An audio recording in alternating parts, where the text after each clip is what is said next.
Assalamualaikum warahmatullahi wabarakatuh. Nama saya Malik Alfauzi Hermawan dari kelas 12 IPA 3. Sekarang saya ingin menjelaskan materi unsur kimia kelas 12. Unsur kimia itu ada dikelompokkan menjadi 4. Yang pertama ada pengertian, pengelompokan, sifat-sifat, dan manfaat. Yang pertama itu kita menjelaskan pengertian dulu ya. Unsur kimia adalah suatu spesies atom yang memiliki jumlah proton yang sama dalam inti atomnya. Terus yang kedua ada pengelompokannya. Pengelompokan ini tuh ada 7 pengelompokan ya. Ada 7 golongan maksudnya. Yang pertama ada golongan logam alkali. Golongan ini tuh dapat kamu temukan di tabel periodik sebelah kiri yang kolom pertama. Ya, kolom tabel pertama. Unsur ini tuh memiliki atom yang berkilau dan tekstur yang tidak terlalu keras sehingga mudah dipotong, bisa menggunakan pisau. Unsur yang digolongkan pada logam alkali ini tuh mudah sekali untuk melakukan reaksi reaktif ya, sehingga bisa mudah terbakar atau meledak saat terkontak dengan air. Jadi kita harus hati-hati. Terus yang kedua ada golongan logam alkali tanah. Golongan ini tuh berada pada kolom kedua tabel periodik unsur ya, dari kiri kanan. Nah itu yang kedua. Memiliki 2 buah elektron yang pada kulit yang terluar sehingga kemudian tidak sereaktif golongan logam alkali. Jadi itu agak aman ya. Unsur yang tergolong di dalam golongan logam alkali tanah cenderung sulit untuk ditemukan dalam bentuk bebas. Yang ketiga ada golongan logam lantanida.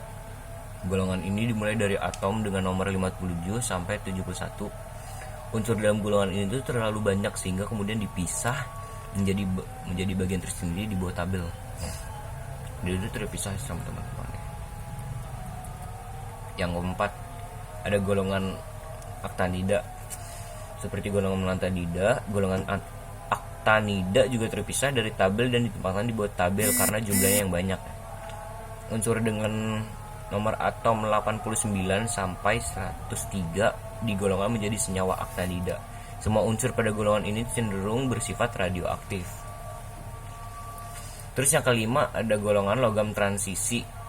Unsur-unsur yang digolongkan sebagai logam transisi memiliki tekstur yang keras namun mudah untuk ditempa dan memiliki nilai konduktivitas yang baik dan juga mengkilap seperti perak, besi, dan emas. Terus yang keenam ada golongan halogen.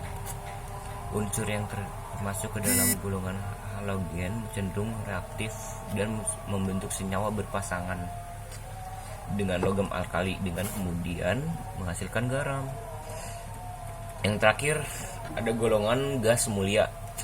Unsur pada golongan ini cenderung bersifat stabil di mana senyawa gas mulai tidak reaktif. Senyawa gas mulia juga tidak berbau dan tidak memiliki warna, jadi itu netral aja. Terus di sini ada sifat-sifat unsur kimia. Ada 3 jenis ya. Yang pertama ada sifat atomik. Sifat atomik meliputi energi ionisasi, aftinitas elektron, konfigurasi elektron, jari-jari atom, dan keelektronegatifan. Jadi ada 5. Sifat fisiknya meliputi bau, warna, kekerasan, kerapatan, titik leleh, titik didih, daya hantar listrik, dan daya hantar panas. Jadi ada 7. Sifat kimia yang ketiga meliputi tingkat kereaktifan, sifat keasaman, dan daya reduksi dan daya oksidasi. Terus tuh di sini ada manfaat unsur kimia ya. Semua unsur kimia memiliki manfaatnya masing-masing. Jadi tuh di sini ada manfaatnya. Yang pertama unsur karbon dilambangkan dengan C. Unsur K ini merupakan komponen penyusun dasar dari semua senyawa atau bahan organik, minyak bumi, batu bara, gas alam, dan bahan bakar. Juga merupakan senyawa yang disusun oleh atom karbon. Kalau kamu pernah dengar berlian murni tuh, kamu harus tahu bahwa atom karbon tuh salah satunya komponen yang dimiliki oleh berlian murni. Nah, yang kedua ada unsur hidrogen. Bisa dilambangkan dengan H.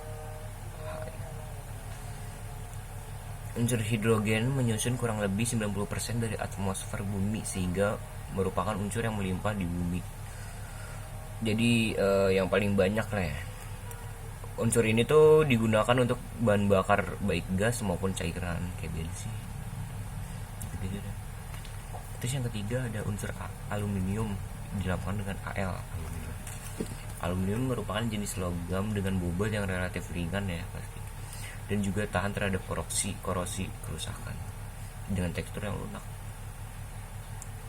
Nah, terus hal ini kemudian menyebabkan unsur aluminium hanya banyak digunakan pada peralatan dapur kayak kaleng makanan dan suku cadang otomotif, panci, sendok, garpu gitu.